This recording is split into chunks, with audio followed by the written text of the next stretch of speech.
नमस्कार, मैं हूं मृत्युंजय कुमार झा और अगले आधे घंटे तक कमोडिटी मार्केट पर सबसे बड़ी कवरेज जारी है। लेकिन चर्चा की शुरुआत हम कर रहे हैं एक महत्वपूर्ण खबर के साथ। खबर यह है कि SEA यानी solvent extractors association of India ने एक बार फिर से अपने मेंबर्स को चिट्ठी लिखी है और चिट्ठी लिखकर अपील की है कि तेलों की MRP 3 से 5 रुपए प्रति किलो तक घटा दें।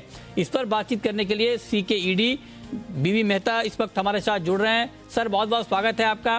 बहुत अच्छा काम किया आपने। पिछली बार भी आपने चिट्ठी लिखी थी, दाम कम हुए थे। बीच बीच में सर चिट्ठी लिखा करें आप। आपकी चिट्ठी जब कम होती है दाम बढ़ जाते हैं। आपने फिर से चिट्ठी लिखी है, क्या उम्मीद की जाए सर, कब तक कटौती हो जाएगी? देखिए, होली की फेस्टिवल आगे आ रहा है। हाँ। और इंटरसेप्ट प्राइस इतने ऊपर जा रही है। गवर्नमेंट ने भी अपनी तरफ से 2.5% CPO में ड्यूटी कम की है, तो हमारी भी थोड़ी ड्यूटी बन रही है कि हम भी जितना हो सके इतनी मैक्सिमम रिटेल प्राइस कम करें ताकि कंज्यूमर को सही दाम पे तेल थोड़ा मिले, थोड़ी राहत मिले। और वो सोच के हमने पूरे अपने जो मेंबर उनको एडवाइस की है कि आप जितने तक MRP नीचे लेके जा सकते हैं इतना नीचे लेके जाइए, ताकि क्या हो रहा है कभी कभी MRP ट्रेडर माल बेच रहा है और कंज्यूमर को पता नहीं चलता है। तो इसके लिए MRP भी कम कर दी जाए तो मैक्सिमम MRP जो है तो उससे बस ज्यादा पैसा ले नहीं पाएगी। और थोड़े हमारे भी एक एसोसिएशन भी एक रिव्यू बना है कि भाई जितने आज तेल के दाम बढ़े हैं किसी के लिए ठीक नहीं, चाहे वो कंज्यूमर हो, चाहे गवर्नमेंट हो, चाहे इंडस्ट्री हो। तो अपने एक बार बताइए सर, बहुत महत्वपूर्ण बात आपने कही है कि मतलब आप लोग भी लगातार प्रयास कर रहे हैं, सरकार भी प्रयास कर रही है, लेकिन फिर भी इतना ज्यादा डिस्पैरिटी है प्राइस में, MRP में, और MRP के ऊपर जो प्राइस, जिस प्राइस में तेल बिकता है उसमें बहुत ज्यादा गैप है। अभी मैं एक लोकल, ठीक है ब्रांडेड नहीं, कोई लोकल ऑयल 250 रुपए प्रति लीटर सर मस्टर्ड ऑयल बेच रहा है मुंबई में, 250 रुपए प्रति लीटर। पर आप कोई ऐसे छुटमुट मत लीजिए। आप जो मेन है उसका आप देख लीजिए, सबने MRP कम की है और कर रहा है। चाहे आप फॉर्च्यून ले लीजिए, चाहे आप पतंजलि ले लीजिए, कोई भी अच्छी ब्रांड लीजिए, उसमें डेफिनेटली सब लोगों ने MRP कम किए हैं। बाकी कोई जो छुटपुट लोकल वाले कोई ऐसे दाम बेचने का प्रयत्न कर रहे हैं तो उसका कोई मतलब नहीं है। इसके लिए तो हम सारे उसको भी अपना मेंबर बनाइए, उसके ऊपर दबाव बनाइए, क्योंकि बहुत सारे लोग हमारे आम जो कंज्यूमर हैं वो बड़े ब्रांड का ऑयल नहीं ले पाते हैं, और या उनके इलाके में बिकता नहीं है ये बड़ा ब्रांड, तो उनको वही तेल खरीदना पड़ता है, तो उनके लिए दिक्कत हो जाती है सर। नहीं, मैं समझ रहा हूँ आपकी आप जो समस्या बोल रहे सही है। आपकी समस्या आपने जो पहुंचाव की है, तो जहां तक हो गई इतनी अपने काफी कंपनियां हैं अभी मस्टर्ड ऑयल मार्केटिंग कर रही हैं। और इसके लिए मेरे क्या अच्छी ब्रांड, मतलब मैं ऐसा नहीं बोल रहा कि टॉप मोस्ट ब्रांड लीजिए, अच्छी ब्रांड के माल ले तो उसमें MRP कम है और MRP देख के ले, ताकि उनको भी 2 पैसा का फायदा होगा और सस्ता भी मिलेगा। ठीक है।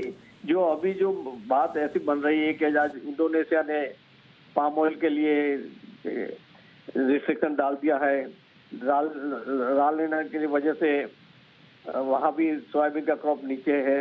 ये रसिया और यूक्रेन का तनाव के वजह से सनफ्लावर के डिस्टर्ब हो रहा है। ये सारे चीजें लेके तेल के दाम ऊपर जा रहे हैं, जो हमारे हाथ में नहीं है। खाली एक ही है, अभी जो सरसों की जो फसल आ रही है बड़ी अच्छी फसल आ रही है, और लगता है कि 15 दिन के बाद में जैसे मार्केटिंग मंडी पे आना शुरू हो जाएगा तो भाव में और दबाव आएगा और नीचे जाएगा। Right sir.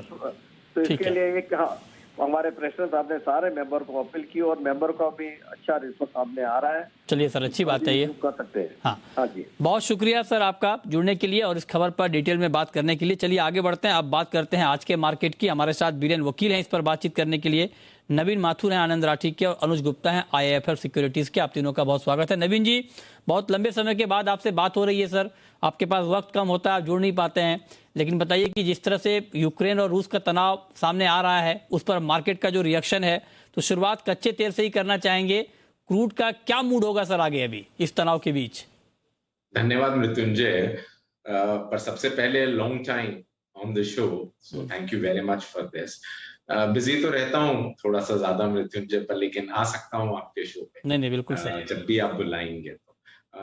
मृत्युंजय, मुझे लग रहा है कि जियोपॉलिटिकल टेंशंस तो चल ही रहे हैं अभी तक उसमें कुछ हद तक टेंशन्स कम हुए हैं यूक्रेन और रशिया के बीच में, पर जहां तक ओवरऑल मार्केट्स का सवाल है, मुझे लगता है कि थोड़ा सा वेट एंड वॉच अप्रोच ही कायम रहेगा जब तक कुछ हद तक इकोनॉमिक हालात और जियोपॉलिटिकल टेंशन्स और इन्फ्लेशन के नंबर्स काबू में नहीं आ जाते। गोल्ड की अगर बात करूं तो डेफिनेटली 50,000 के आसपास का भाव MCX पे है और तकरीबन 1890-1900 डॉलर्स के लेवल आसपास इंटरनेशनल मार्केट्स में कॉमेक्स पे चल रहा है। तेजी दिख रही है मृत्युंजय, तकरीबन 1750 से हमने 1900 डॉलर के स्तर देखे हैं इंटरनेशनल मार्केट्स में, और इंडियन मार्केट्स में भी तकरीबन 47-48,000 के आसपास से तकरीबन 50,000 के लेवल्स MCX पे दिखाई दे रहे हैं। इन्फ्लेशन बढ़ रही है, इन्वेस्टमेंट डिमांड भी दिखाई दी है गोल्ड में, जो कि 975 टन था दिसंबर एंड में, अभी तकरीबन 1075-1070 के आसपास टन गोल्ड ETF में है। तो इन्वेस्टमेंट डिमांड भी बढ़ी है, इन्फ्लेशन भी ऊपर है, रेट हाइक्स भी हैं, डॉलर भी कुछ हद तक डिप्रिशिएट हुआ है। तो ओवरऑल अगर ट्रेंड देखें तो तेजी का ही दिख रहा है। इकोनॉमिक हालत ऑल्दो बेटर हुए हैं पिछले कई दिनों में, पर लेकिन ओवरऑल जो ट्रेंड है वो डेफिनेटली अभी बुलिश ही है। अगर आप देखें जो इन्फ्लेशन के नंबर्स हैं वो तकरीबन 7% थे यूएस में दिसंबर में, जो कि जनवरी के फिगर 7.5% के आसपास आया है। ईयर टू डेट गोल्ड ने कॉमिक्स पे तकरीबन 3.5-4% का रिटर्न दिया है, and similar is the case at MCX too. जो 2021 में नेगेटिव 4 से 5% रिटर्न्स थे, पर बैक टू बैक 2019 और 2020 में पॉजिटिव रहा। तो मेरा मानना यही है कि बाय ऑन डिप्स करना चाहिए, and the strategy would be that you should buy gold at around say 1850 in international markets, 1860 levels, with a target of approximately 1925. And in Indian markets I feel जो भाव है तकरीबन 50,000 के स्तर वो ही रहेंगे। ज्यादा तेजी इंडियन मार्केट्स में दिखाई नहीं दे रही कि मुझे लगता है रुपये कुछ हद तक अप्रिशिएट करे। बात कही कि इस हालात में आपको क्या रणनीति बनानी चाहिए, लेकिन बीरेन जी अगर मैं आज के लिए पूछूं आपको बिल्कुल इंट्राडे के पॉइंट ऑफ व्यू से, तो इंट्राडे में क्या करना चाहिए सर, खास करके क्रूड में? क्रूड में या गोल्ड में? क्रूड में आज मैं क्लूलेस हूं क्योंकि आज नाइमेक्स बंद है, अमेरिका में हॉलीडे है इसलिए। गोल्ड में इंडियन टर्म्स में गोल्ड अगर आप पूछ रहे हो तो मैं इंट्राडे में करंट लेवल से बाइंग प्रेफर करूंगा। कोविड प्रीमियम अब रिप्लेस हो गई, यूक्रेन प्रीमियम बन गया है, तो फिलहाल मेरा झुकाव थोड़ा बाय साइड आ गया है। अच्छा, ठीक है। अच्छा अनुज जी, आप इंट्राडे में गोल्ड और सिल्वर पर क्या कॉल देंगे? मित्र जी, हमें लगता है कि गोल्ड और सिल्वर में जो ट्रेंड है वो पॉजिटिव ही है। यहाँ पर खरीदारी का ट्रेड ही रखना चाहिए। गोल्ड करीबन 49,800 के आसपास आप खरीदारी कर सकते हैं। स्टॉप लॉस 49,550 का रहेगा। टारगेट 50,400 तक हो सकता है। हालांकि आज यूएस मार्केट बंद है, तो मुझे लगता है कि आने वाले 1 या 2 दिन में आपको ये टारगेट्स देखने को मिल सकते हैं। सिल्वर में करीबन 63,100 63,200 के आसपास खरीदारी करें। स्टॉप लॉस 62,400 का लगाए। टारगेट 64,200 से लेकर 64,500 तक के लेवल देखने को मिल सकते हैं। तो गोल्ड और सिल्वर में मुझे लगता है कि बाय ऑन डिप्स की स्ट्रेटेजी रहना चाहिए, क्योंकि जिस तरह का ट्रेंड बना है और वीकली पर्सपेक्टिव अगर देखें तो मार्केट पिछले 2-3 वीक से एक पॉजिटिव साइड में ही क्लोज कर रहा है, और चार्ट का जो स्ट्रक्चर है वो भी एक पॉजिटिव वे में है, और फंडामेंटल भी थोड़ा सपोर्टिव ही लग रहा है। हमें लगता है कि गोल्ड सिल्वर में अभी फिलहाल जो ट्रेंड है वो पॉजिटिव है, तो पॉजिटिव बायस के साथ ट्रेड ले सकते हैं। ओके, ठीक है। तो ये राय आपकी कॉल है कि यहाँ पर क्या करना चाहिए, इस पर आप नज़र रखें। लेकिन नवीन जी, एक बात मैं आपसे पूछना चाहता हूँ सर, कि ओवरऑल अगर लॉन्ग टर्म की बात करें हम, तो लॉन्ग टर्म के जो फंडामेंटल हैं गोल्ड के आपको कैसे दिख रहे हैं? ये तनाव वाली जो खबर है रूस यूक्रेन की, ये तो अगले कुछ दिनों में इसके ऊपर कुछ ना कुछ फाइनल आउटकम आएगा, लेकिन लंबा नजरिया आपका क्या है गोल्ड के ऊपर? मृत्युंजय, 2-3 चीजें हमें मद्देनजर रखनी चाहिए। देखिए, एक तो इकोनॉमी आने वाले टाइम में कोविड का जो असर था, जो हमने 1.5-2 साल लास्ट देखा, वो असर कम हो रहा है। मतलब कि vaccination drive across world is been done, मतलब कि वो एक चरण सीमा पर है। मेरा मानना ये है उसकी वजह से जो अनसर्टेनिटी बनी थी मार्च 2020 से, वो काफी हद तक कम हो जाएगी। पर्टिकुलरली इंटरेस्ट रेट्स डेफिनेटली जो मॉनेटरी पॉलिसी कोविड के चलते लूज थी, चाहे वो कोई भी सेंट्रल बैंकर हो, यूएस या eurozone, ECB, even in India.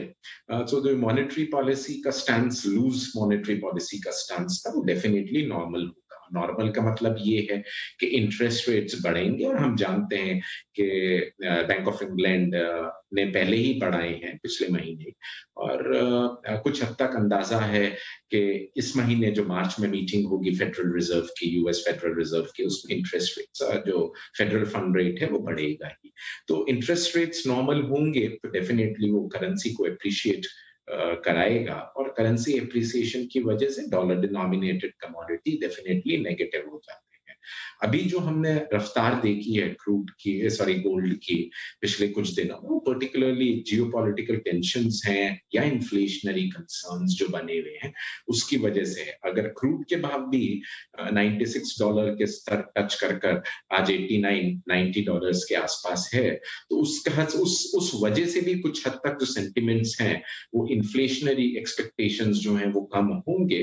तो मेरा मानना ये है कि in a long term, and long term का डेफिनेशन मृत्युंजय मेरे लिए 1 साल है। अभी बहुत हद तक तेजी नहीं है, तकरीबन 1950 के डॉलर्स के लेवल्स के आसपास देखा जा सकता है मार्केट्स को, और इंडियन मार्केट्स की अगर बात करें तकरीबन 50 से 51,000 तक, उससे ज्यादा तेजी नहीं है। दबाव ही रहेगा लॉन्ग टर्म में, बेयरिशनेस ही रहने वाली है लॉन्ग टर्म में, जैसे इकोनॉमी बहुत बड़ा एक्शन नहीं रहेगा। 51,000 के आसपास का लेवल आपको दिखेगा अगले 1 साल में, ठीक बात है। अच्छा बीरेन जी, बिल्कुल संक्षेप में सर, मेटल में कोई टॉप पिक आपकी सर अभी शॉर्ट टर्म के लिए? जिंक में बाय साइड में प्रेफर करूंगा, ये डेफिसिट वाला काउंटर है। थोड़ा एल्यूमिनियम में भी थोड़ा प्रेफर करूंगा, but zinc most preferred for by side. Okay, ठीक है। आपकी कोई पिक अनुज जी मेटल में? मेटल में मुझे लगता है कि कॉपर के अंदर खरीदारी का ट्रेड ले सकते हैं 758 के आसपास, स्टॉप लॉस 752 का रहेगा, टारगेट 768 तक हो सकता है। तो मुझे लगता है कि बेस मेटल में कॉपर और एल्युमिनियम में खरीदारी का ट्रेड लिया जा सकता है। जबकि सेलिंग साइड में मुझे लगता है कि निकेल अब एक ओवरबॉट जोन में है, तो निकेल में इंट्राडे के लिए बिक्वाली का ट्रेड ले सकते हैं। ठीक है, ओके।